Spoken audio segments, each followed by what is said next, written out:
তো গ্রামের রাস্তাগুলা খুবই ভাঙচুর। অ্যান্ড আজকে আমি যাচ্ছি বাসায়। এদিক দিয়ে আইল্যান্ড দিয়ে রাখছে।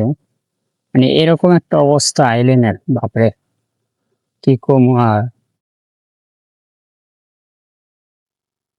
হেলমেটটাও ভালো কইরা আমার মাথায় মাউন্ট হচ্ছে না।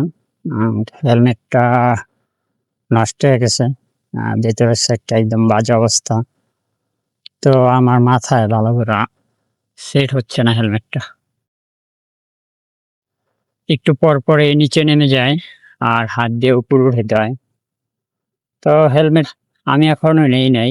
তো ঢাকা গিয়ে এবার একটা ভালো দেখে একটা হেলমেট নিবো। তো হেলমেটটা একজন থেকে ধার আনছিলাম। আ একদিনের জন্য মোটর ব্লগিং করব তাই। তো এরকম জানলে আমি আসলে হেলমেটটা নিয়ে আসতাম না। আহ আর গ্রামের এই দিনটাতে খুবই ভালো লাগে। আ সুন্দর পরিবেশ। ফাল্গুন মাস শেষ অলরেডি। এখন হচ্ছে গিয়ে চৈত্র মাস চলতেছে। তো ফাল্গুন মাস আসলে আমার কাছে খুবই ভালো লাগে। আহ পরিবেশগুলো অনেক সুন্দর থাকে। গাছের পুরন পা আ গাছের পুরনো পাতাগুলো ঝরে নতুন পাতা জন্মায়। তো তখন প্রকৃতি অনেক সুন্দর রূপে সাজে। তো দেখতে আসলে খুবই ভালো লাগে। আর হেলমেটটা আমার মাথায় খুবই বাজে বাজায়। হেলমেটটা নিয়ে খুবই প্যারা খাইতেছি। তো দেখছি বাড়ি পর্যন্ত হেলমেটটা নিয়ে যাই আপাতত। উম তো কিরকম হেলমেট কিনবো? তো আপনারা আমাকে সাজেস্ট করতে পারেন। আ কোন কোম্পানির অথবা কোন মডেলের হেলমেট গুলা মোটর ব্লগিং এর জন্য বেস্ট হবে এবং কি প্রাইস কিরকম হতে পারে? রাস্তার যে অবস্থা, বাপরে! পুরো ১২টা বাজে গেছে রাস্তার। আ এটা রাস্তাটা বেশিদিন হয় নাই করছে। এই যে এই রাস্তাটা আমার কাছে জোশ লাগে আসলে। রাস্তাটা মারাত্মক লেভেলের সুন্দর।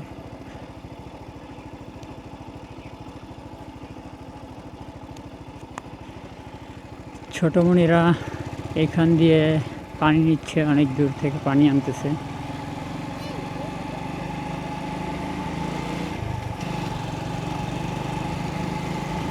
তো তো রাস্তাটা আপনাদের কাছে কেমন লাগে আমাকে একটু জানান প্লিজ। কমেন্ট করেন সবাই। ২ পাশ দিয়ে যদি এরকম গাছ থাকে না আর ছায়া থাকে, আমার কাছে পরিবেশটা অনেক সুন্দর লাগে। আ অনেকের কাছেই ভালো লাগার কথা, কারণ জায়গাটা মারাত্মক লেভেলের সুন্দর থাকে তখন। গ্রামের সব আঁকা-বাঁকা রাস্তা, মেঠো পথ ধরে হাঁটতে খুবই ভালো লাগে।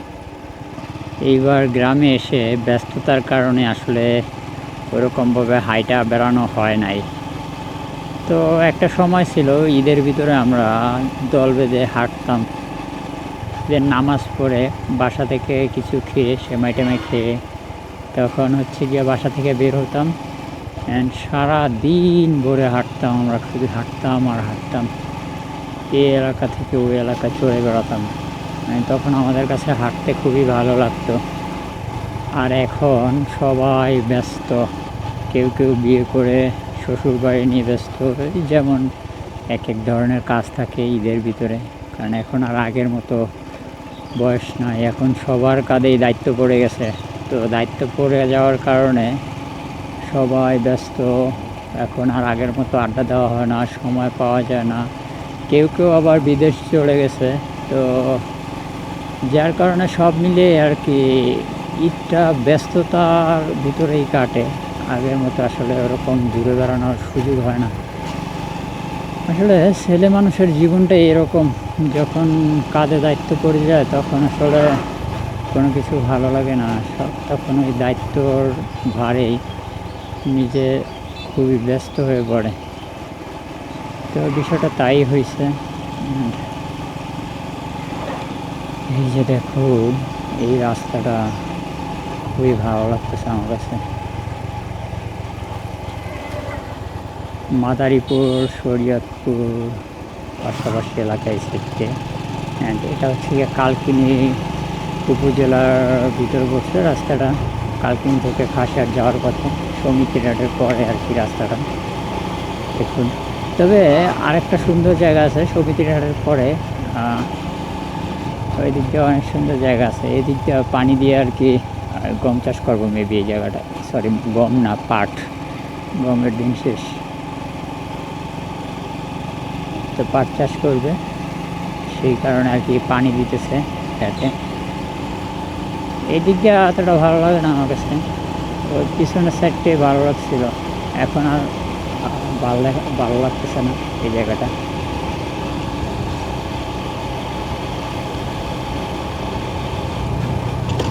হেলমেট লাগানোর পরে আমার কাছে মনে হইতেছে যে 40 স্পিড আমার কাছে কোনো স্পিডে মনে হইতেছে না।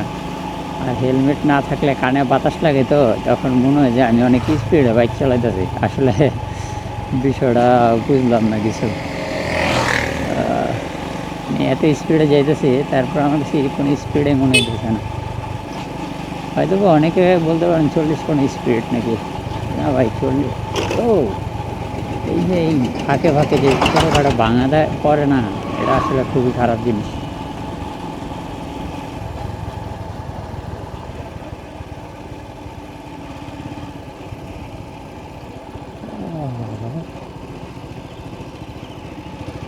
এই মোচরটা খুবই খাতারনাক।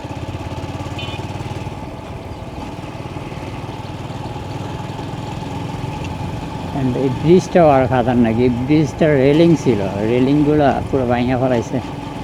এ আসলে এই কী বলবো, এই সব ব্রিজে এরকম রেলিং থাকে না আসলে। মানে এটা রেলিং ছিল না, তবে লোহা দিয়ে রেলিং দিছিল, ওইটা আর কি ভাঙা গেছে।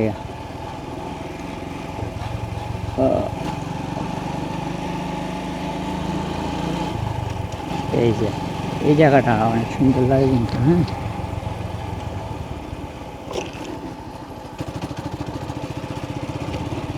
এই যে চারপাশে মানে দুই পাশে রেন্ডি গাছ। আমাদের দেশে এগুলি রেন্ডি গাছ বলে, কোন দেশে কী বলে জানি না। তো এই রেন্ডি গাছের কারণে একটা ছায়া পড়ে, অ্যান্ড রোদ্র উঠলে তখন হচ্ছে গিয়ে একটা গাছের মধ্যে গ্লেজ মারে, তো তখন মানে পরিবেশটা আরও সুন্দর হয়ে ওঠে। হা হা হা হা।